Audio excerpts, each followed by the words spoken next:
사람에게는 안 되게 해주신, 또 된다고 하는 사람에게는 되게 해주신다는 말씀이죠. 몇 년 전에 어떤 고등학교 선생님이 한국에서 신춘문예 작품에 계속 응모하다가 마침내 10년 만에 당선이 됐어요. 근데 그분이 그 다음날 놀랍게도 자살을 하고 말았어요. 참 이상한 일이죠. 그 이유가 무엇이었는지 아십니까? 이런 말을 남겼어요. 내가 드디어 당선이 됐다. 그러나 나는 이런 작품을 계속 쓸 만한 능력이 없다. 작가로서의 명예를 지켜나갈 힘이 없다. 그래서 죽음을 택했다는 거예요. 자기 미래를 부정적으로 해석을 하니까 죽음밖에는 길이 없었다는 거죠. 여러분, 대부분의 사람들이 걱정하고 근심하고 절망하는 원인이 무엇인지 아십니까? 팩트, 사실에 있지 않고 이 thinking, 생각하는 데 있습니다. 무슨 말인지 아시겠습니까? 진짜 하늘이 무너져서 절망을 하는 것이 아니라 하늘이 무너지면 어떡하나 이런 생각 때문에 절망을 한다는 거죠. 저한테도요 비슷한 경험이 있는데 옛날에 우리 감남교회 초창기 때 예배 드릴 장소가 없어서 걱정을 많이 했습니다. 처음에는 여러분 아시지만 태권도 도장에서 예배를 드렸고요.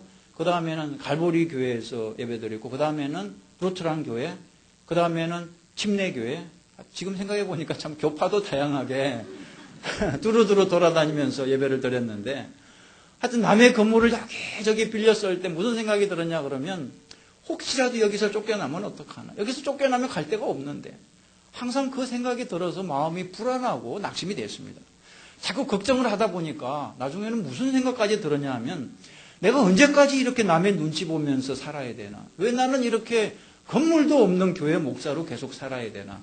지금이라도 그냥 건물이 있는 교회로 나 혼자 가버릴까?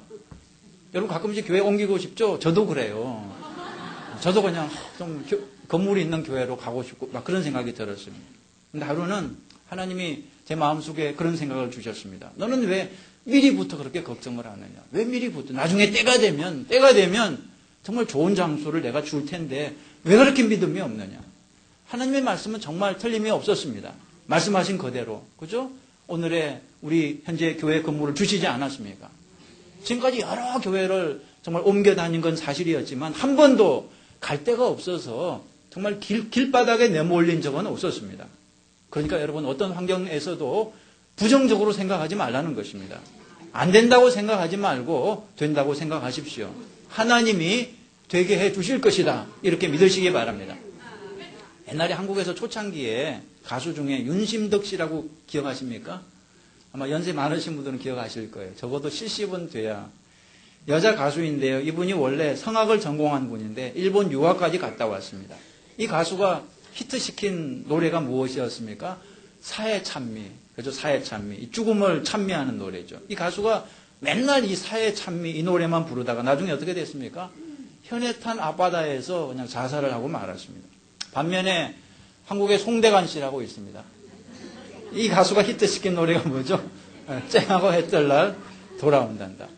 이 가수가 한때 큰 잘못을 보면서 가수 생활을 중단했습니다. 한국에서 미국으로 도망갔더랬어요. 그런 일이 과거에 있었습니다. 그래서 사람들이 다 저 사람은 이제 끝났다고 그렇게 얘기했는데, 근데 놀랍게도 다시 일어났어요. 지금까지 한국에서 아주 이름을 날리면서 활동하고 있지 않습니까? 근데 자기가 평소에 부르던 노래 그대로 쨍하고 해뜰 날 돌아온단다. 그렇게 되었습니다.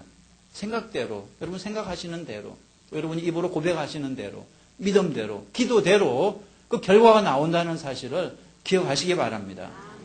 여러분 이 신앙생활은 마치 광야 생활을 하는 것과 같습니다. 이스라엘 백성들이 광야에서 고생한 것처럼 우리도 많은 고생을 하게 됩니다. 광야 생활이 고생이 되지 광야 생활이 뭐 천국입니까? 힘들고 어려운 게 당연하지. 여러분 당연하게 생각하시기 바랍니다. 인생이 힘든 건 당연한 거예요. 나만 그런 거 아닙니다. 또 우리 교인들 대부분 가정을 아는데요. 다 힘들어요. 다 어려워요.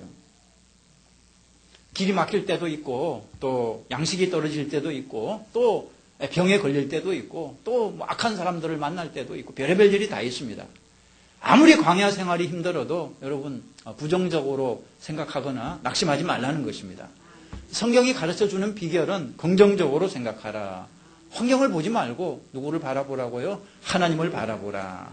오늘 성경에서 갈렙과 여호수아가 이렇게 말했잖아요. 여호와를 거역하지 말라. 그 땅 백성을 두려워하지 말라. 그들은 우리 밥이라. 그들의 보호자는 그들에게서 떠났고 여호와는 우리와 함께 하시느니라. 하나님이 함께 하시니까 하나님 함께 하시면 되는 거 아니겠습니까? 하나님이 살아계시는데 어떻게 하나님의 백성들이 잘못될 수가 있겠습니까?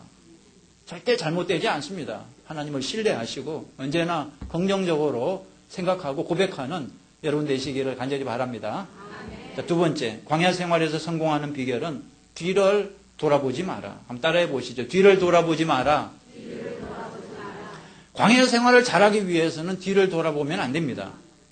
근데 이스라엘 백성들의 문제는 자꾸 뒤를 돌아봤어요. 자, 애굽 땅을 떠났으면 이제 앞만 보고 전진해야 되는데 자꾸 뒤를 돌아보고 틈만 나면 뒤를 돌아보고 그때가 좋았는데 그래도 그때는 거기서 뭐 고기 먹을 수 있었는데 이러면서 애굽 땅을 그리워했습니다. 여러분 성경에서 애굽 땅은 어디를 상징합니까? 세상을 상징합니다. 죄가 있고 사망이 있는 곳, 미움과 정오가 있는 곳. 뒤를 자꾸 돌아보는 사람은 가나안 땅에 들어갈 수 없습니다. 여러분 과거를 그리워하지 마십시오. 기독교인은 미래를 바라보고 사는 사람이죠. 사도 바울은 빌립보서에서 이렇게 말했어요. 뒤에 있는 것은 잊어버리고 앞에 있는 것을 잡으려고 쫓아가노라. 예수님은 누가복음 9장에서 손에 쟁기를 잡고 뒤를 돌아보는 자는 하나님 나라에 합당치 아니하니라 그랬습니다. 뒤를 돌아보지 말라는 것입니다. 여러분 복음성가에도 그런 노래가 있죠. 주님 뜻대로 살기로 했네. 주님 뜻대로 살기로 했네. 이 노래가 그 다음에 어떻게 끝나죠? 뒤돌아보지 않겠네. 영어로는 No turning back, no turning back. 우리가 그 롯의 아내를 기억합니다. 롯의 아내는 뒤를 돌아보다가 어떻게 됐습니까? 소금 기둥으로 변했습니다. 성경에 왜 이런 얘기가 있겠습니까? 뭐 재미있으라고 있겠습니까? 그렇지 않습니다. 뒤를 돌아보지 말라는 것입니다. 소돔과 고모라 땅을 한번 떠났으면 다시는 돌아보지 말라는 거예요. 미련을 가지고 자꾸 돌아보면 소금 기둥이 되고 만다는 거죠. 우리가 신앙생활을 하다 보면 때때로 힘들 때가 있습니다. 이 광야 생활인데 왜 힘들지 않겠습니까? 이스라엘 백성들처럼 목이 마르고 배가 고플 때가 있습니다. 그래서 심지어 교회 다녀도 별 볼 일 없구나, 힘들긴 마찬가지구나 이런 생각이 들 때가 있습니다. 이때를 놓치지 않고 악한 마귀 사탄이 우리를 유혹하죠. 그봐 옛날이 좋았지. 그때는 하고 싶은 대로 하고 살았잖아. 다시 돌아가자. 이렇게 유혹하는 거죠. 그렇지만 여러분 속지 마십시오. 속지 마십시오.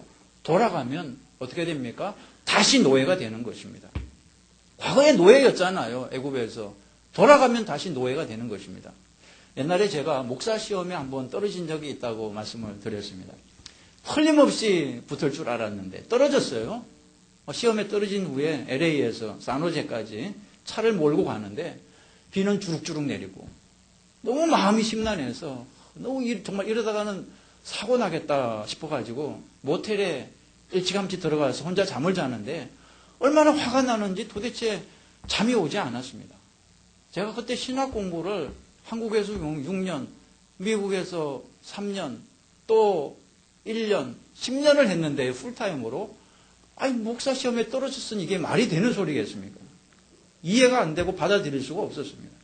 그래서 한밤중에 벌떡 일어나서 제가 무슨 생각을 했는지 아십니까? 죄송하지만